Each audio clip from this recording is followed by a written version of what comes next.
Saya kira Bapak Anies ini adalah salah satu dari capres-cawapres yang berani untuk adu gagasan bersama pemuda-pemudi di Kalimantan Selatan. Ternyata beliau ini adalah satu-satunya capres yang berani untuk adu gagasan di Kalimantan Selatan. Dengan kata semoga, saya juga berharap yang lain juga seperti ini, Pak. Cuman agenda seperti ini sangat luar biasa bagi saya, karena cuman Bapak yang hari ini untuk menerima adu tantangan, adu gagasan bersama dengan mahasiswa. Oke, Pak, saya ingin sebut dulu, semua yang ada di sini, mayoritas mahasiswa yang menggunakan izin dispensasinya dari perkuliahannya hanya untuk datang ke tempat Pak Anies. Jadi jangan kecewakan kami, Pak. Bapak datang ke sini mungkin satu waktu, tapi jangan kecewakan kami rakyat Kalimantan Selatan ketika kami menginginkan aspirasi itu sampai ke Bapak. Itu, Pak. Oke. Bapak Anies ini santernya dikenal di laman-laman website dan juga dikenal di beberapa media sosial anti oligarki, kawan-kawan. Anti oligarki, paling nggak suka, dan beliau ini melawan oligarki, katanya seperti itu.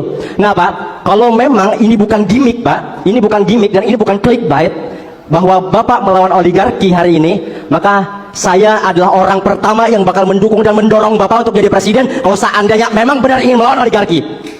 Tapi kalau seandainya Bapak tetap mengingatkan dan tetap ingin berseteru dan bersenyawa dengan para oligarki, saya orang pertama yang menentang dan menantang Bapak Anies hari ini sebagai calon presiden. Itu kawan-kawan yang perlu kita perhatikan. Pertanyaan saya seperti ini, Pak. Kita kembali lagi, mohon maaf sensitif, membahas mengenai ibu kota Nusantara. Ini yang ingin kami tanyakan, Pak, seperti itu.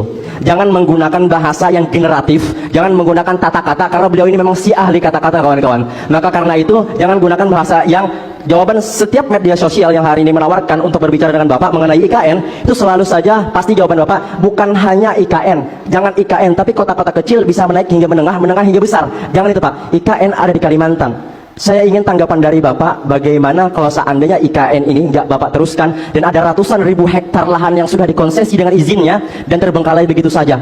Bagaimana tanggapan Bapak? Saya mewakili anak-anak Kalimantan hari ini, karena saya orang asli Kalimantan, saya primordial hari ini. Yang kedua, apakah Bapak akan turut dan akan menginginkan atau tunduk kepada ketum partai seperti capres-capres sebelumnya? Kalau seandainya satu waktu Bapak terpilih menjadi calon presiden, apakah Bapak akan ikut turut atau menerima tunduk kepada ketum partai yang mengusung Bapak? Yang terakhir, Pak, ini menjadi masalah kami bersama, Undang-Undang ITE. Undang-Undang ITE. Akankah di 100 hari kerja Bapak akan membuka kembali pembahasan untuk mencabut Undang-Undang ITE? Karena hari ini mahasiswa kalau ingin beraspirasi, mengadvokasi dan permasalahan di Kalimantan Selatan selalu saja dicekoki. Itu, Pak, pertanyaan saya. Tolong ditanggapi, Pak. Sekian. Oke. Makasih Bung Sunir. Jadi saya menyambut baik, dan bahkan saya bilang kita itu ingin agar semua yang hendak dicalonkan itu ditanya apa saja. Kenapa? Ya karena nanti ketika berada di kepemimpinan akan berhadapan dengan urusan apa saja. Jadi jangan kemudian menghindari. Ada yang bisa kita jawab, ada yang kita bisa tidak jawab.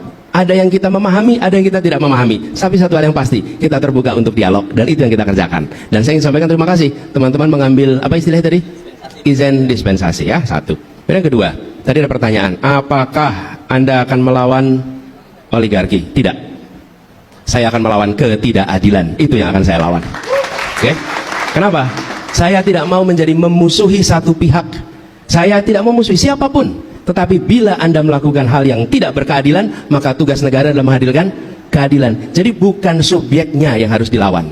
Yang harus dilawan itu adalah prinsip ketidakadilan. Dan kita menyaksikan ada banyak ketidakadilan hari ini. Karena itu saya mengatakan perjuangan kami adalah menghadirkan keadilan. Dan dalam kami menggunakan istilah membesarkan yang kecil tanpa mengecilkan yang besar. Okay? Itu dalam semua prinsip. Menguatkan yang lemah tanpa melemahkan yang kuat.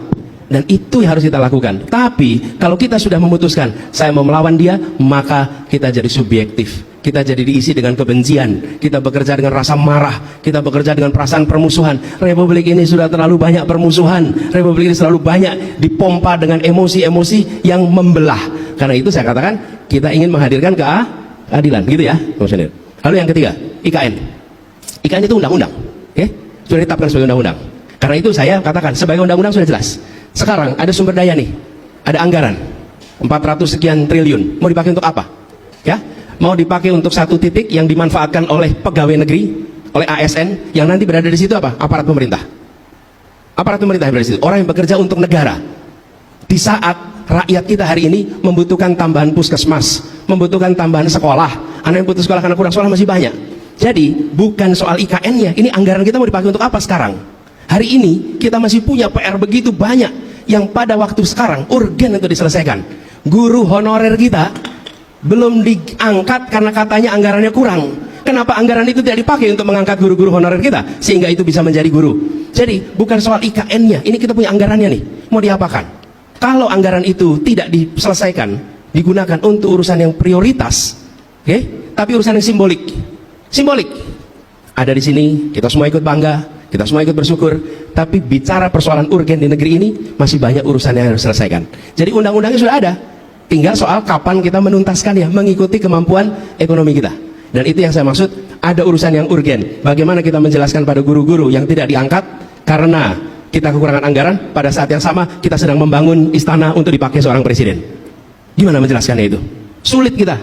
Jadi sekali lagi bukan soal IKN-nya, soal anggarannya nih, mau dikerjakannya kapan, gitu ya. Lalu soal ketua umum partai. Bung Sunir, saya beberapa kali menyampaikan cara kami bertugas di Jakarta. Karena cara kami bertugas di Jakarta, cara mengambil keputusan, mungkin itu bisa digunakan sebagai dasar dalam menilai. Apa cara mengambil keputusan yang kami lakukan? Kami memutuskan, saya memutuskan berdasarkan 4 prinsip. 1, prinsip keadilan. Prinsip keadilan. Bagaimana prinsip keadilan itu ditegakkan dalam keputusan apapun. Yang kedua adalah kepentingan umum, public interest. Di mana itu? Yang ketiga adalah fakta, data, ilmu, objektivitas. Yang keempat baru aturan hukum, undang-undang, peraturan, konvensi. Okay? Selalu keputusan begitu. Jadi ketika mengambil keputusan mendasarkan pada 4 itu, dan hampir semua keputusan bisa dibicarakan. Sekarang malah jadi pertanyaan, kenapa a priori pada ketua partai? Kenapa kita menganggap ketua partai itu selalu menganggap kepentingannya dia kepentingan sempit? Saya beri contoh, Pak Surya Paloh, ketua partai Nasdem. Oke? Nah, kalau dia mau enak, dia nggak usah nyalonin Anies, hidupnya nyaman. Dia coba nyalonin Anies, apa yang terjadi pada dia? Apa yang terjadi pada partai Nasdem? Betul tidak? Usianya 72 tahun. Kalau dia mau nyaman, dia tinggal duduk nyaman, ikut aja. Disuruh koalisi ini ikut, disuruh koalisi itu ikut. Seperti yang lain-lain, nyaman hidupnya. Tidak ada peristiwa-peristiwa yang terjadi 1 tahun ini. Jadi jangan anggap kalau ketua partai lalu otomatis dia tidak lagi mementingkan kepentingan umum dan mementingkan kepentingan negara. Masih banyak ketua-ketua partai kita yang membawa kepentingan itu. Oke? Nah, kita harus kritis. Saya setuju dengan Anda kritis, tapi jangan a priori. Karena kalau kita a priori, maka kekritisan kita hilang. Kita silang. Jadi jawaban saya, Bung Sunir, itu. Lalu soal undang-undang ITE. Undang-undang ITE sudah berulang kali kami sampaikan. Malah waktu itu saya bilang ini, Bung Sunir, mungkin juga pernah dengar. Masa kita mau bilang Indonesia aja Wakanda, Indonesia dibilang apa? Konoha. Itu kan karena takut gitu. Demokrasi harus memberikan rasa kemerdekaan di dalam berpendapat, dan semua aturan-aturan yang melarang itu harus ditiadakan. Terus pertanyaannya, komitmen Pak Anies apa? Komitmennya ditunjukkan di ruangan ini. Kita tidak membatasi siapa untuk bertanya apa di dalam forum yang seperti ini. Oke? Kan Bung Suri kan tidak dilarang bicara, tidak ditandain, oh yang ini nggak boleh bicara. Enggak, semua boleh. Artinya apa? Besok juga ketika bertugas akan begitu. Dan ketika saya bertugas di Jakarta, sebagai contoh, saya udah kerja 5 tahun nih. Kelihatannya caci makinya banyak waktu itu.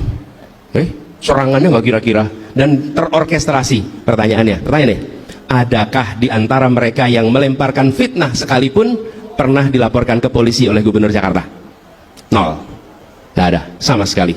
Kalau media menulis keliru, maka saya tidak melaporkan ke polisi. Saya akan melaporkannya ke Dewan Pers, karena itu soal kode etik pers, bukan soal kriminal. Jadi komitmen itu bukan komitmen sekarang. Dan ketika saya seumur Bung Sunir, ketika ada majalah koran di Bredel, saya termasuk yang berada di paling depan berdemonstrasi untuk memprotes pemberontakan itu, gitu ya. Oke.